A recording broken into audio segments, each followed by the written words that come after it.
So match. Valerie, start. Matthew. Okay. Mark 16. Oh, right, it goes one. Okay. Luke 24. Luke is. No, let them say. So what? Somebody else. Luke. Valerie 24. How about John? Shh.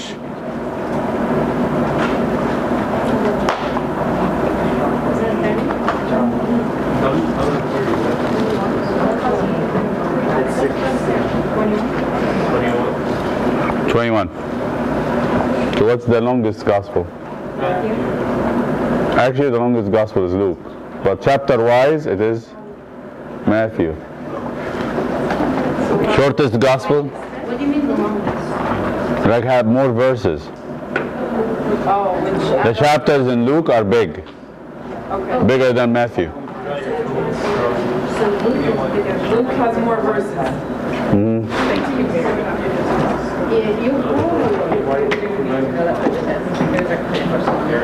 Yeah, is there? It just says very fitting.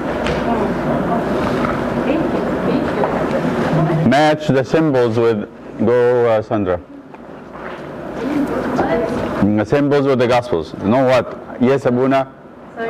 Sorry. Yes, Abuna. You disrespect Abuna, you're going to be very much disrespected as a servant in class. I'm sorry. Kids will walk all over you. Do unto others as you want them to do unto you. All right. And then you teach the kids to say what? That's good. Uh-huh.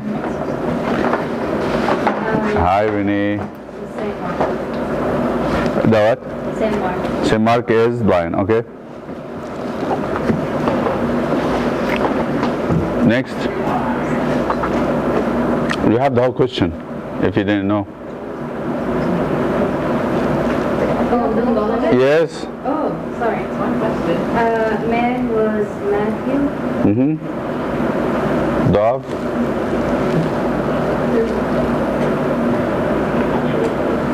There's no dog. And eagle was Saint John. Okay. Also the same. All right. 3, Mary. Daily workers pay. Is it B?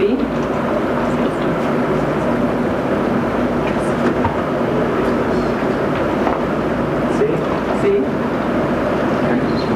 That I don't know the answer. Oh. Whoever put the question needs to answer that for us. I will answer it. It was in your packets. It was in your packets from last time. Oh yeah, but Yeah, they said it's pence. too hard. It's a denari. Maybe some silver. So it's the answer? Yes. Are we expected to memorize the currency thing that you remember?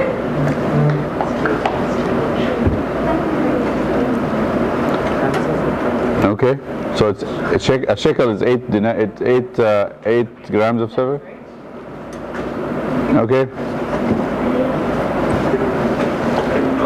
Which is also 4 grams of silver. Yes. Ravi. Yeah. Alright, C and D. Okay. Oh, wow. Oh wow. Wow. I think it's Matthew. So chapter 1 of St. Matthew is made of 3 sets of 14. So what's the significance of 14? Does that have to do with the Psalms? Oh, like something plus some 7 plus 7. What are the numbers of Yeah, that. Yeah, that. David 3 times. David 3 times. So that's what the number, the numerical value of David is 14. Because we said the letters are also the numbers. So when you add the letters of David together, it will give you 14 as a number. So when Matthew says 14 times 3 means Jesus' genealogy is David, David, David. He is very Davidic. He is the king, the Messiah to be expected. He's the son of David. Next. Basim. The 4 Gospel accounts are called Synoptic Gospels. Is it canonical? It's true or false? False. What are the synoptic gospels? Like, What are synoptic gospels? It's Matthew, Mark, and Luke. Matthew, Mark, and Luke. Why we call them synoptic? I thought it was canonical. Because they're all like the same words. Optic means One the view. Sign means same, right? Synoptic means the same vision, because John has a different vision than them. So the 4 gospels are synoptic? No, they're not false. Basim, you're not with it. The gospels, Just say it's she said Matthew, Mark, and Luke are called synoptic because John is different. John is not. Synoptic means same vision. Matthew, Mark. And Luke. The first 3 gospels are. Oh, okay. I thought never mind. Canonical is all of them. That's what you were asking, right? Canonical is whatever is included in the Bible. Next, David. When we're doing this gospel statement, it's written by Matthew to the Jewish. I'm not sure where.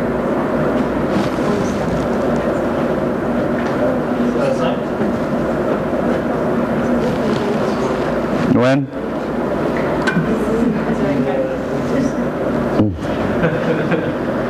What century? Is it like 70? Isn't that the first century after St. Mark? Was it written before or after St. Mark's? After St. Mark's.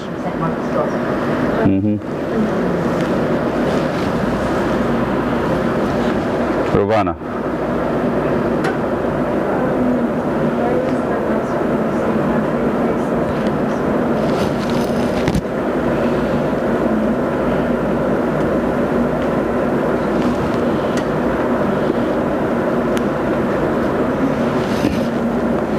It's the cutest gospel.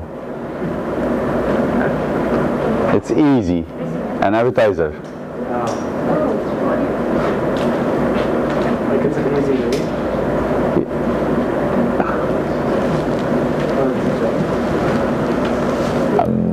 Yes, John. It's a link between the Old Testament and the New Testament because it has the highest number of fulfilled prophecies. That's the one he says. What's the most common word in the Gospel of St. Matthew?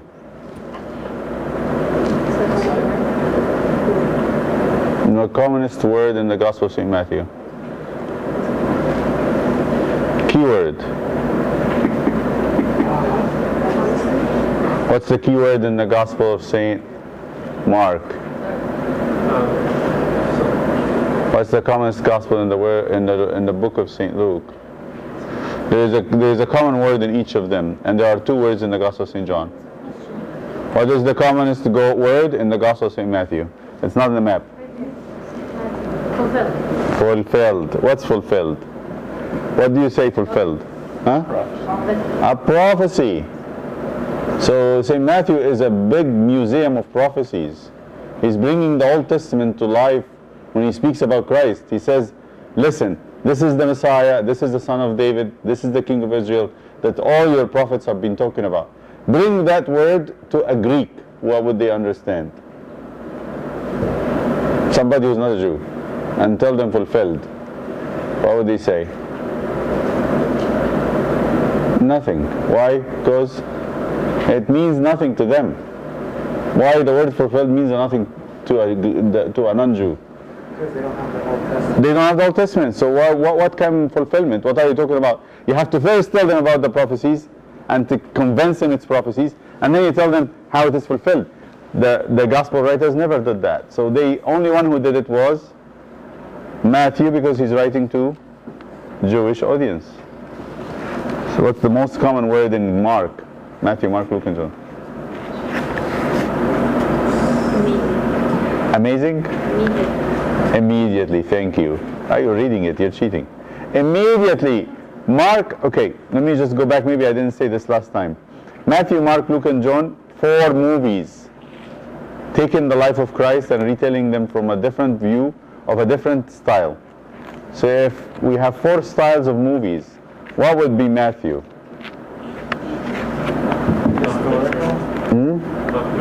It's a documentary. It's a documentary. He's trying to document things. How about Mark? Immediately.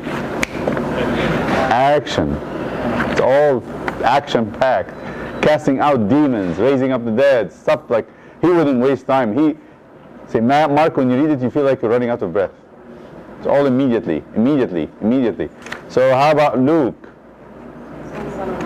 You got the, what's that? Son of Man is the most, but then what is the movie like? It's about like the prodigal son, the lost sheep. Drama.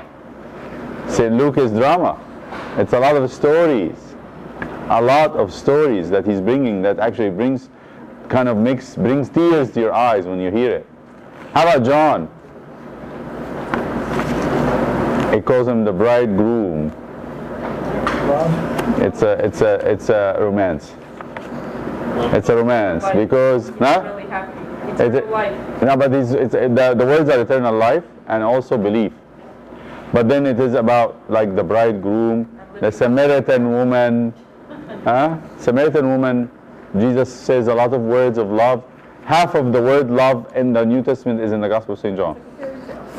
And he's the disciple that described himself as the disciple that Jesus loved. So it is more of a romance. So you have Matthew as documentary, Mark as action, Luke as drama, and then the Gospel of St. John as romance. Okay. Next question. What are the first sections concerning the mountain? And what chapter is it? What chapters, or we want to specifically each one of them? 5, 6, 7 from St. Matthew, yes? What are the 4 sections? You can cheat, you can look at your... Okay, so I don't, like, really remember specifically. You can open it up if you want. What the commandments? The commandments, which is the New Covenant commandments, yes? Yeah. The Beatitudes, right? Like how to pray and like how to judging others. The discipline of Christian life. Like what are the 3 disciplines of Christian life? And any Christian should live by. Jesus is spelling them out. Prayer, And fasting.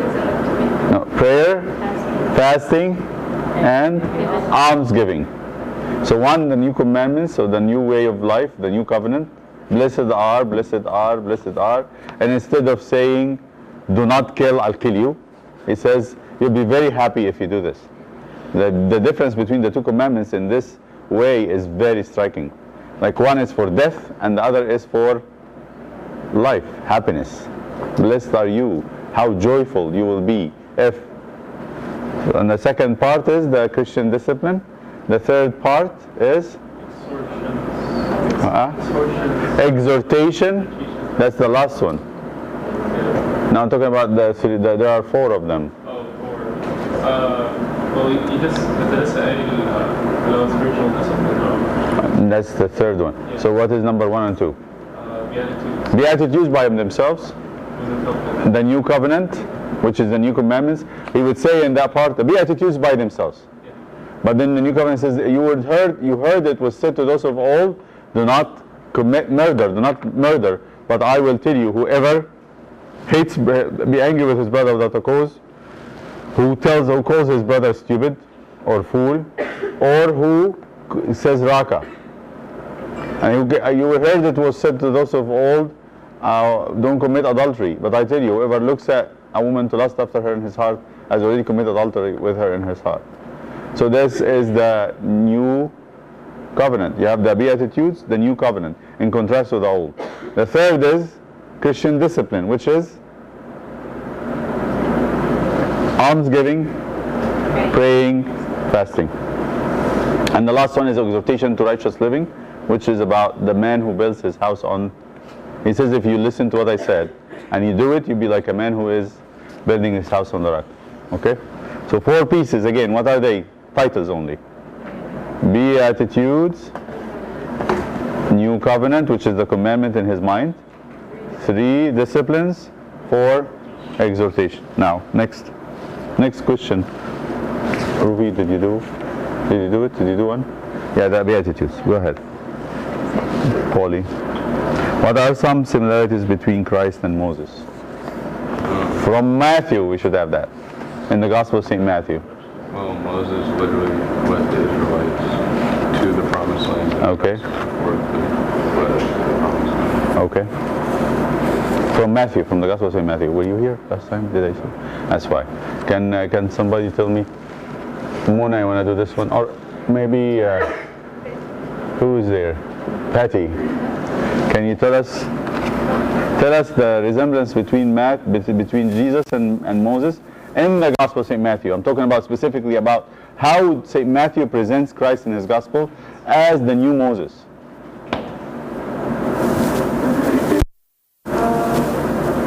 There is one of them that's very important that we actually had to memorize stuff. So one of them says that Christ is, it's showing Christ as the new Moses, and also Matthew, like Christ is with five long discourses. Moses gave 5 books, the Torah, which are Genesis, Exodus, Leviticus, Numbers, Deuteronomy. But Jesus is going to give 5 long discourses. How we know the discourses? Where are the discourses in the Gospel of St. Matthew? How do you know them? What's the mark? Okay, I tell you, there's 5 discourses. You go and look, there's a lot of talking. Jesus does a lot of talking, more than 5. Sermon on the Mount is one of them. You have a little piece there, that's like a whole big piece about those 5 pieces.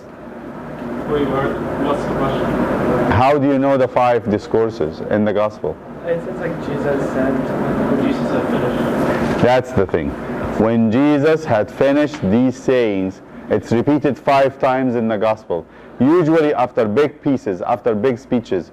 The first one is the Sermon on the Mount. The second one is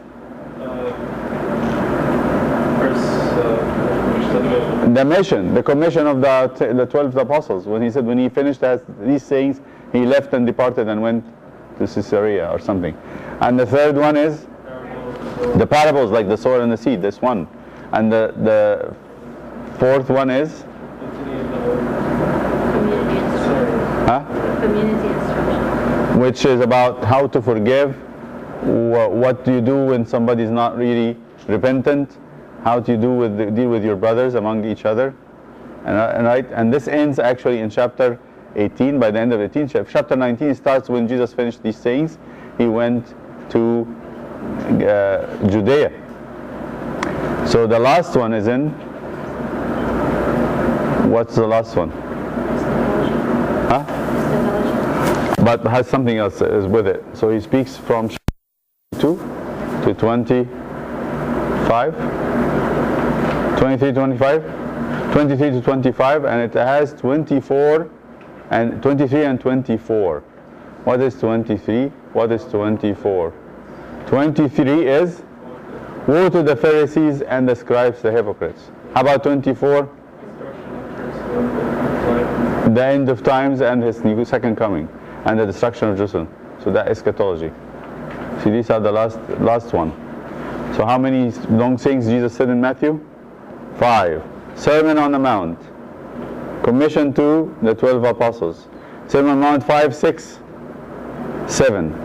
The destruction is in chapter 10. The parables are, remember, don't forget the parables, where we have the litany of the gospel. Blessed are your eyes for they see and your ears for they hear. 13. How about the instruction to the community? 18. How about, that's where he says what to do to forgive. But then number 5 is the woes and then the eschatology. That's chapter 23 to 25. Okay? What else about similarities between Moses and Jesus in the Gospel of St. Matthew? Both of them, St. Matthew is the only one who speaks about Herod wanting to kill Christ. The only person that actually described to us the killing of the little children in Bethlehem was Matthew. What's that like? Yes, Herod asked that all the males 2 years and younger should be killed. What happened in the time of Moses when he was a baby? Pharaoh asked that all the male children of the Hebrews should be killed. And for Moses to be escaping, he had to go to the palace of Pharaoh and live there as a youngster. And what happened when Jesus was escaping? He went to Egypt. What else? Moses had to go up the mountain to receive the commandments. Where is Jesus going to give the Beatitudes and the Sermon on the Mount? It's called the Sermon on the Mount. So Jesus is like Moses, goes up the mount to give the commandments of the New Testament. What else? There is direct relation when Jesus says, you heard it was said to you, but I say. When he says, but I say, means what? He is the lawgiver. He's much more than Moses. Moses came to the said, this is the laws that God give you. But what does Jesus say? That I give you. So all these are in Matthew to point out that this was the new Moses, the new lawgiver, the new person that would actually give the instructions. Next. Patty, did you do one? Yes. What summarizes the gospel in the 4 gospels actually, not just Matthew? John 3:16. Huh? John 3:16. John 3:16. What does it say? For God so loved the world that he gave his only begotten Son. That's a summary of the gospel. Give his only beloved Son. Good Friday and resurrection are found in which chapter in each of the gospel accounts? Anyone? Let's go to Renee, the only person who didn't answer yet. Where do you find Good Friday and where would you find resurrection in at least the first 3 gospels? How many chapters in Matthew? Help. 28. So which chapter of the 28 has the resurrection? Last 2. The last 2 chapters for Friday. Good job. Except John. Where is Good Friday? How many chapters for resurrection in John? 2. So you got the Friday in the 3rd from the last, right? So that will be chapter 19 because John is 21. You got that, everybody? So always in all the chapters, all the Gospels, resurrection is the final chapter. The one before it is the Good Friday. So for Luke, which is 24, where we find the resurrection? Chapter 24. How about the Holy Friday, Good Friday? 23. How about Mark? How many chapters? 16. Where would you find resurrection? And where would you find Good Friday? How about Matthew? It is 20. Matthew? 28. So where would you find resurrection? 28. And where would you find the Holy Good Friday? 27. How about John? 21. Where would you find resurrection? 20 and 21. And where would you find the Good Friday? 19.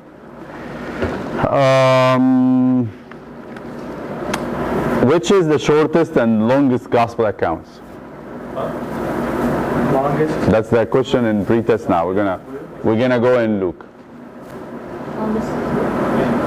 Which gospel is the longest? Which gospel is the shortest?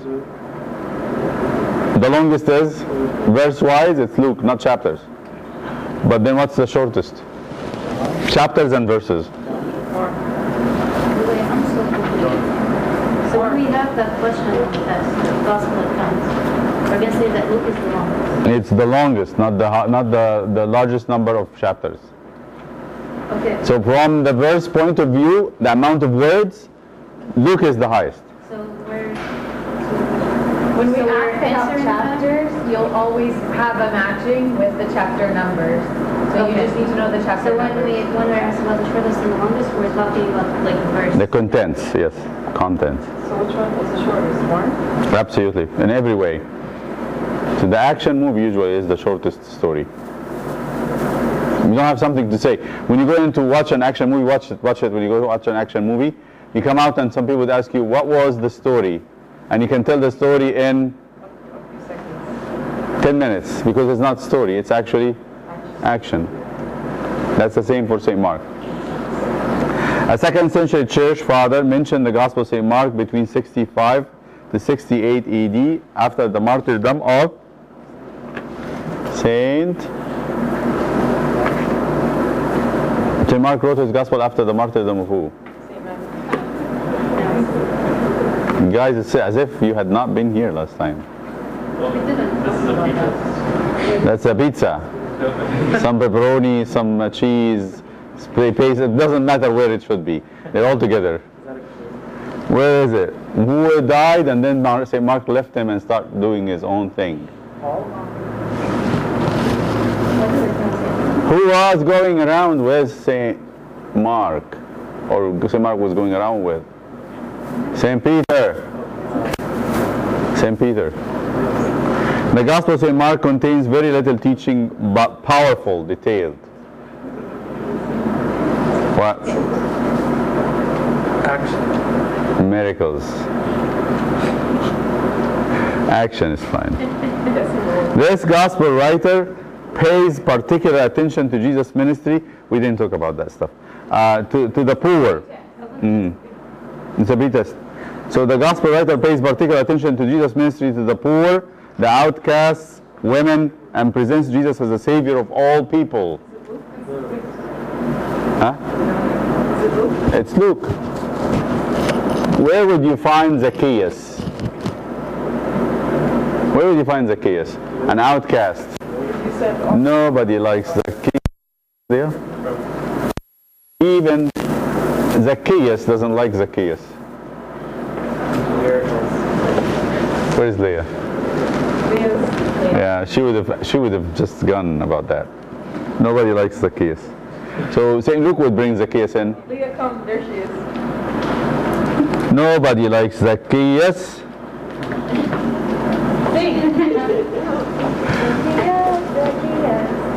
Okay, the little crooked man. Anyway, so what is an invitation in the Gospel of St. John, which will be echoed in the book of Revelation? Invitation. Somebody likes that very much. Favorite retreat. Come and see. Come and see is an invitation in the Gospel of St. John, But you which said will be echoed in the favorite book of Revelation. In the book of Revelation, it always will repeat the come and see theme. This Gospel writer wrote to the Gentiles. Luke. You can say Luke and Mark. Mark. No, I actually know that. Okay. All right. The coming three Gospels are going to do very quickly, and we're going to focus a little bit more on Luke.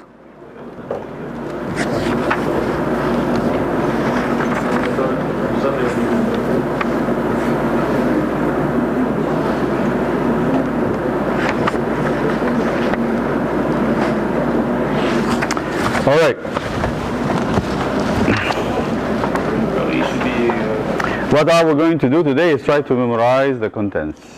Try to memorize the contents. So first, the content of the Gospel of St. Mark. Which two Gospels starts with the Nativity, and which two Gospels starts with the baptism? Wait, what? Do I have to repeat the questions always? Matthew and Mark is start the with nativity. Matthew with Mark. Luke start with baptism. Yeah. No, Matthew and Luke. Yeah. No, no, Raise your voice. no, no. Yeah. Matthew and Luke start with. Matthew and Luke start with the like. Sorry. Yeah.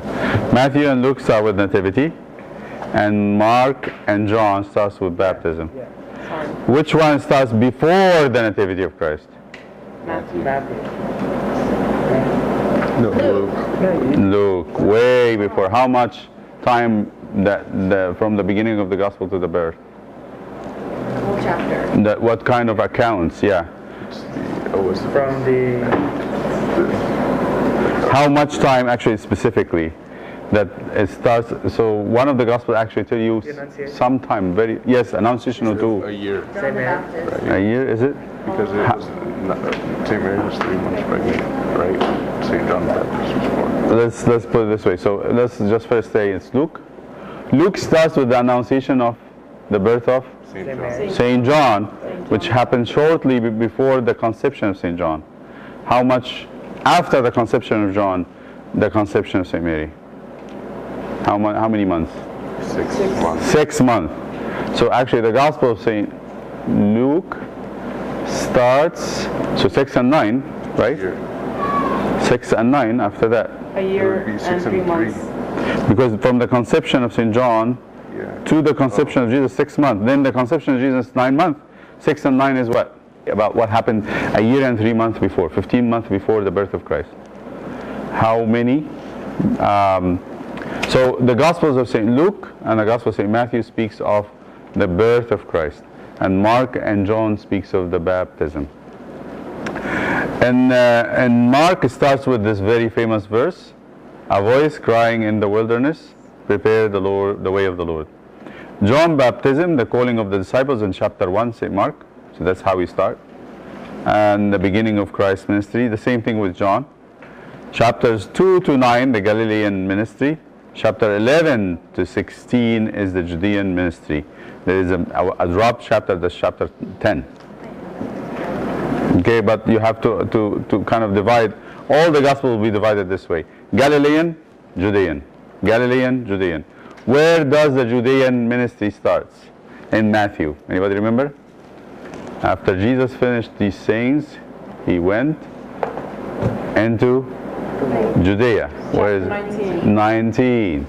So in Matthew 1 to 18, you remember that, right? 1 to 18 is the ministry of Galilee. From 19 to 28 is the ministry in Judea. Remember from the map, where is Judea and where is Galilee? What's in between? Okay. Next, so the 2 to 9, you have the parable of the sower and the seed in 3. Where is that in Matthew? 13. It's 13. Sower and seed is 13 in Matthew. It is chapter 3 in Mark. You see how he kind of concised all the events from 1 to 13 and 1 to 3. The 5 loaves and the 2 fish in Mark is in chapter 6. Where is it in Matthew? I said, don't you say 5 loaves, don't say 15. It is 14. Remember? Yeah. I said 5 loaves and 2 fish is not in 15. It is in 14. 14, that's right. That's how we remember things. Say it is not 15 because it sounds very easy to say 5 and 15. No, it's not 15. It is 14. What is it in Mark? It is chapter number 6. How about transfiguration? It's chapter 9. From 11 to 16, Judean ministry. Palm Sunday is important to remember. It's in chapter 11. What chapter is it in Matthew?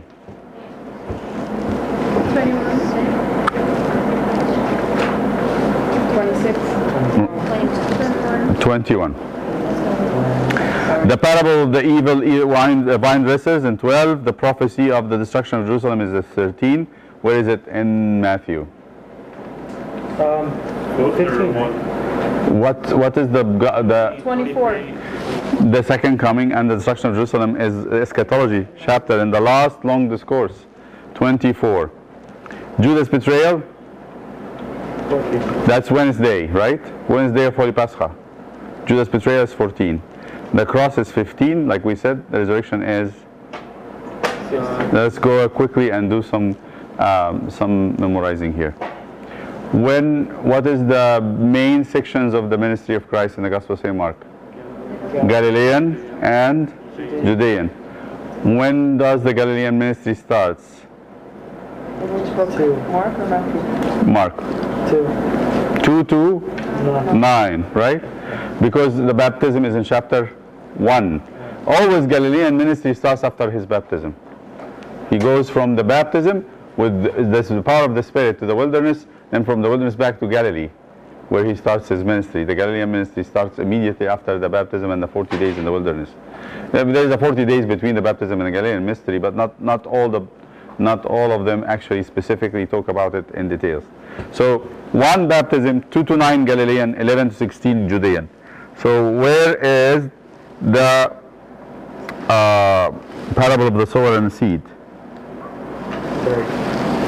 Chapter 3. Where is the 5 loaves and the 2 fish? 6. Where is the transfiguration? 9. So 3, 6, 9.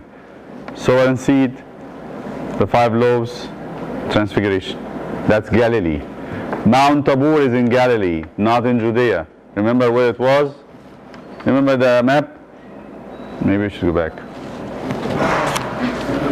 Galilee on top.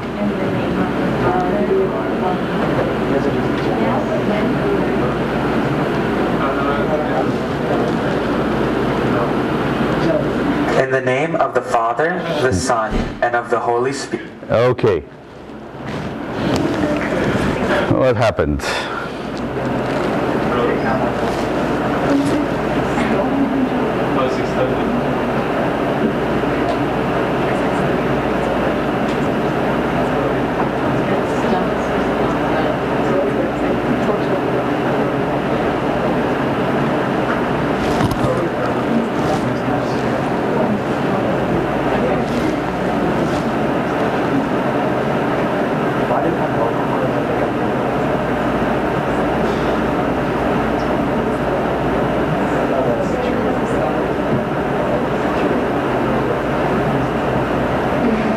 In the name of the Father, the Son, and... Okay, you see it here. Where is Mount Tabor? It's Galilee, right? Galilee. This area here. So Mount Tabor is up. This is the Galilean ministry. When he moves down to this area will be the Judean ministry. So three things in the Gospel of St. Mark that I want you to remember. Chapter 3 is the parable of sower and seed. Chapter 6, 5 loaves and 2 fish. Chapter 9, transfiguration. How about the Judean ministry? You have Palm Sunday in chapter 11, where he goes into Jerusalem. And you have parable of the evil vine dresser. You don't need to remember that. Prophecy of the destruction is important because that's the eschatology. Chapter 13. Judas' betrayal is Wednesday. So Wednesday and Friday is two consecutive chapters. Judas' betrayal 14, and the cross is 15, resurrection 16 as usual. So 14 is Judas' betrayal. It's all in Jerusalem. So let me ask you this. What happens? Let's go again. 1, baptism. 2 to 9, Galilean ministry. 11 to 16 is Judean ministry. 3 things in the Galilean ministry, 3, 6, 9. The sower and seed, 3. 5 loaves and 2 fish, 6. 9 is transfiguration. Judean ministry starts with Palm Sunday, 11. And then you have Judas' betrayal, 14. The destruction of the temple and the second coming, 13. Judas' betrayal when he goes to sell him with money, in 14. And the cross is 15, the resurrection is 16. Let me ask you, don't look at your paper. What happened on chapter 11?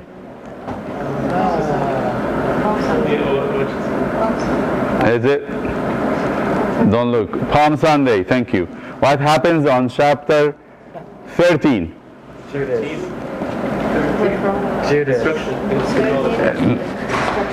The prophecy of the destruction. How about chapter 9? Mark 9 is transfiguration. How about chapter 3? So Mark 3 is the sower and seed. How about chapter 15? Cross. The cross, because it's before the end, right? Yeah. If you keep remembering things like this, okay? All right, so I will ask you about these things, but will be a question on test 2. Material found in Mark that was not found in any other place. The introductory verses, a voice crying in the wilderness. Where is that coming from, by the way? Just write your notes because this is important. Isaiah. Which chapter in Isaiah? Listen, this is important. This is really important. I'm definitely going to ask you about it. A voice crying in the wilderness, prepare the way of the Lord. Where is that coming from? Isaiah. Isaiah chapter 12. Chapter? Anyone knows? Where is this coming from, Isaiah? Chapter 40. It starts with comfort, comfort my people. Isaiah has 2 pieces. A first piece from 1 to 39, second piece from 40 to 66, and these 2 pieces are totally different. 1 to 39 is called the book of woes. Woe to you, woe to you, woe to you. It's a lot of bad stuff, doom and gloom. 40 to 66 is the book of comfort. It's a lot of comfort. So when John the Baptist comes to speak in this tongue, prepare the way, a voice crying in the wilderness, prepare the way of the Lord, what's he saying to the Israelites? Hope. Huh? Hope. Yes, he's saying to them, your comfort time God is sending is going to start from me. A voice crying in the wilderness, prepare the way of the Lord. So he's saying the book of Isaiah, number 2, the book of comfort is going to start. You're going to start receiving comfort from God by coming off John the Baptist and then preparing the way for Christ. Right? So when John the Baptist was asked, who are you? He says, I'm a voice crying in the wilderness. Then the Israelite who knows the Bible would say, we're coming into the prophecies of Isaiah of comfort, which is very exciting that God is comforting us. Your work, by the way, your work as a servant should be of the same message. Comfort, comfort my people. But let me ask you a question. In the book of Mark or Matthew or John or Luke, was John a comforting voice? Was he? Sometimes we get a little bit confused because we think as servants we're supposed to be always Negative? no, we should be like very no, we can be negative, but I'm talking be negative or be very hard, right? Or be bindalla, we go have like fun. So for them to have the comfort, what did John come to say? Yes, the key word is, what's he crying for? How would we prepare the way of the Lord? To repent. Repent. So this is it. Your message and my message and the message of anybody who works for God is to confront a person with the truth. You're not to sugarcoat, and I want to say something. You're not to babysit. You're not sent to babysit anybody. You're sent to teach and to preach, to teach the way of the Lord, and to bring the person to the realization. You should say truth in love.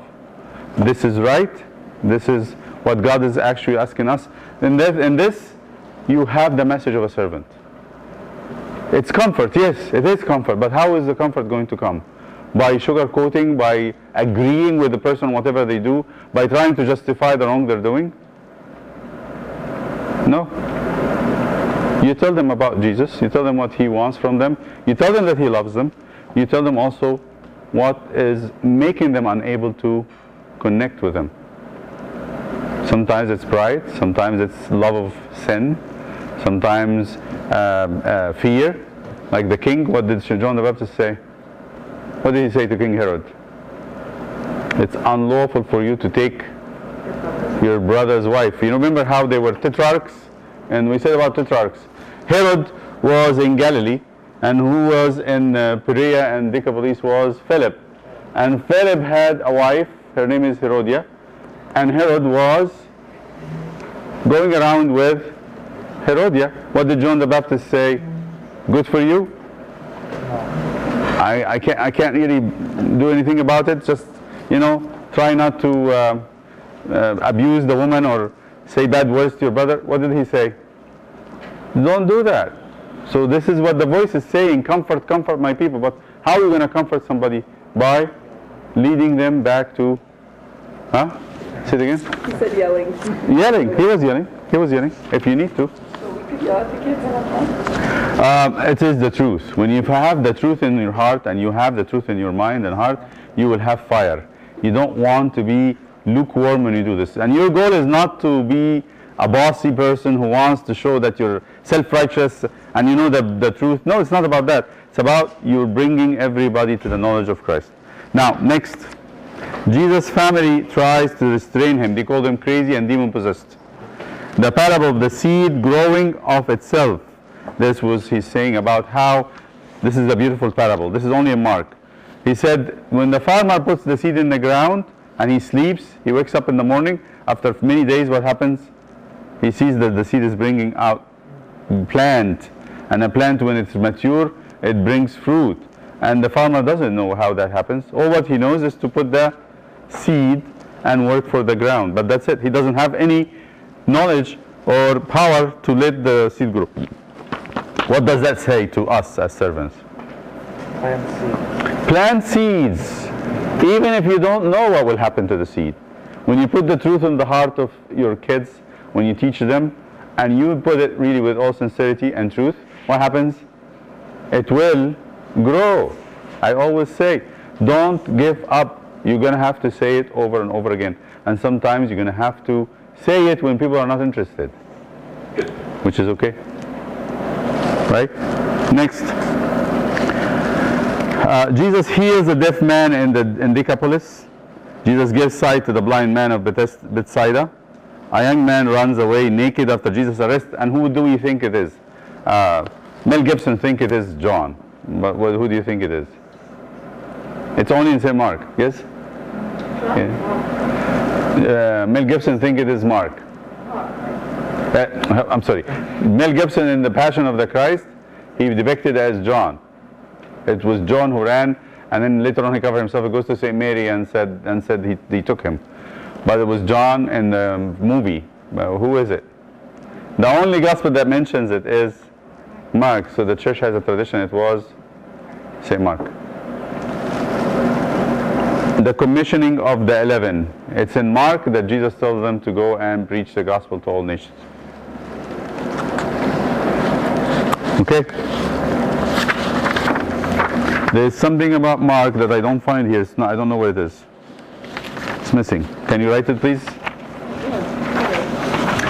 The Messianic mystery. At the very beginning. Is it? Yeah. It's right after that big, huge paragraph. I don't have it. This is our first page. Really? That's the best one. Write it down. Should be there. Can you tell us about it, and then we'll write it. So what is the Messianic mystery? St. Mark is always, in the gospel you notice, Jesus is telling them not to say to anyone. They call that the Messianic mystery. Like Jesus heals somebody. S-I-A-N-I. What did you say again? Messianic Yes, mystery. is what? That Jesus actually hushed people from saying about him, talking about him, about what he's doing. In the Gospel of St. Mark, this comes a lot. Like he would heal someone and tell him, bless you, and tell them, don't tell anyone. Why is Jesus doing that? There's this Messianic mystery, secret, in the Gospel of St. Mark, that he doesn't want people to know about him. Tell no one, he's saying, tell no one. Except when he goes to the outside of Israel.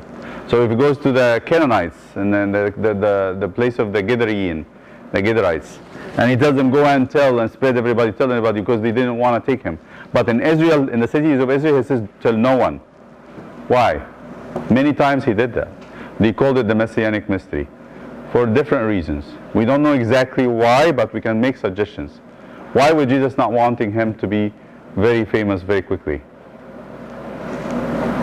It's not the right time yet. It's the timing. Two things will happen with fame. You get the regular people, he becomes very popular among them, and they want to make him very quickly a king or a ruler. So he doesn't want that, because if he's going to be famous, what does he want to be famous for? What would Jesus' fame be for? For his cross and resurrection. He wants the disciple to take him to go with him, to take him as the crucified, risen Lord, and go all to the end of the earth. All the earth would know about him as the crucified Christ, who was risen from the dead. He doesn't want to be famous for a healer, or a social reformer, or a revolutionist, or an ideologist, or whatever. Wise man, he doesn't care for that at all. He was sent to be the crucified, risen Lord. That's it. So that's what first one he doesn't want to be famous for anything else. Number two, or a miracle worker, or a healer, or a prophet, or any of that. What else? If this happens, the people would be so crowded that he might hold them from preaching the gospel to all the cities of Israel. He has a commission. He said, I have to finish the cities of Israel. So maybe they would hold him, and now he would not be able to finish in 3.5 years. Number four, or number three, what is it? If his fame reaches Jerusalem early, what will happen? They might actually take him earlier. He would have to intervene to postpone it to the right time that is planned. So at least you have these three reasons. One, he should not be famous for miracle workers, or healer, or any of that other stuff. Number two, he should not be hindered from going to Jerusalem eventually and being crucified there. Number three is that he maybe would push the time of the crucifixion earlier, if that to happen. So now he didn't want none of that to happen earlier. That's what the suggestion for the Messianic mystery. That's why he's hushing them from saying anything about him too early. Okay? Makes sense? So if I ask about Messianic mystery, you're going to have to give me those 3 reasons. All right, that's Mark. Where would you find the sower and the seed in Mark? Thank you. Good. St. Luke. One of my favorite Gospels, actually all of them are very, very dear. One of the things about Mark, by the way, just one second, before I forget to. Mark has more details about miracles than any one of them. More details about miracles. I'll tell you an example. Let us look at, this was also not there. I think I had it somewhere. I didn't print, I think, because it was in a footer. So here they are if you want them. Yeah, let me just go and give you the gospel so you can read it with me and tell me if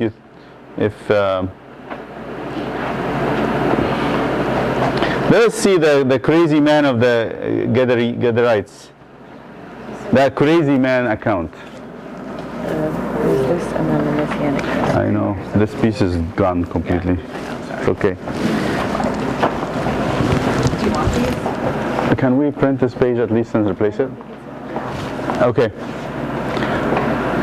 have the key to the printer. It's the door key. See, Mark is a small gospel, but when it comes to miracles, he doesn't spare words and details. So let's go. It's Mark 1.